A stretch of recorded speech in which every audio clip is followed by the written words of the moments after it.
Senior صحافی حامد میر نے ایک ایسا انکشاف کیا ہے جس نے پاکستانی سیاست کے کئی راز کھول دیے ہیں۔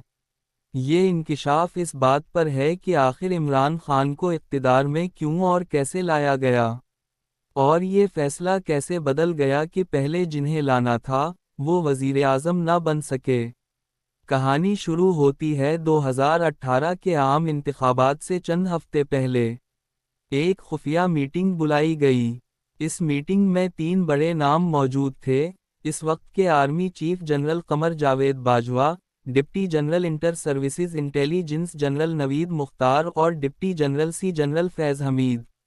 اور اس میٹنگ میں بلایا گیا پاکستان مسلم لیگ نون کے صدر شہباز شریف کو۔ میٹنگ کا مقصد بڑا واضح تھا۔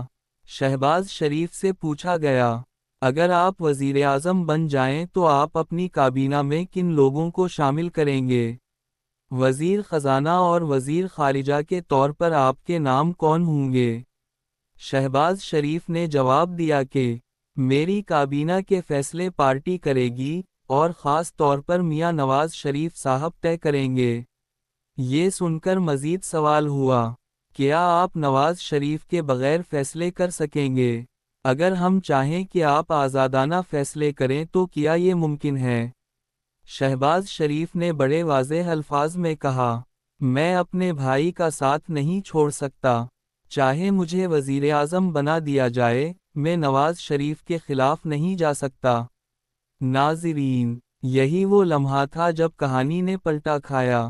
میٹنگ لمبی چلی، باتیں بہت ہوئیں، لیکن نتیجہ یہ نکلا کہ اسٹیبلشمنٹ نے سوچ لیا کہ اگر شہباز شریف اپنے بھائی نواز شریف سے الگ نہیں ہو سکتے تو پھر ان کو آگے لانے کا کوئی فائدہ نہیں۔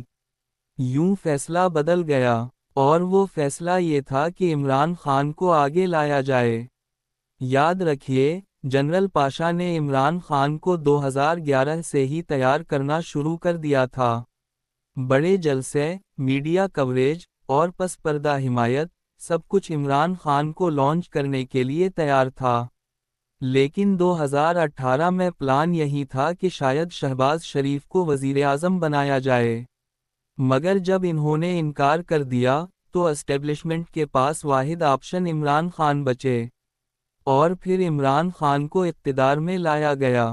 لیکن کہانی یہیں ختم نہیں ہوتی۔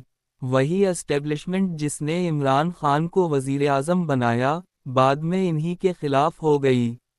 جنرل باجوہ اور ان کی ٹیم نے عمران خان کو اقتدار میں لا کر گن گن کر حساب چکایا، کبھی ان کے وزراء کو نیچا دکھا کر، کبھی اتحادی چھین کر، اور آخر کار ذلیل و خوار کر کے عمران خان کو وزارت عظمی سے ہٹا دیا گیا۔ یہ بھی حقیقت ہے کہ عمران خان کو لانے کا ذمہ دار صرف اسٹیبلشمنٹ نہیں بلکہ شہباز شریف کا انکار بھی تھا۔ اگر وہ اس وقت حامی بھر لیتے تو شاید آج پاکستان کی سیاست کا نقشہ بالکل مختلف ہوتا۔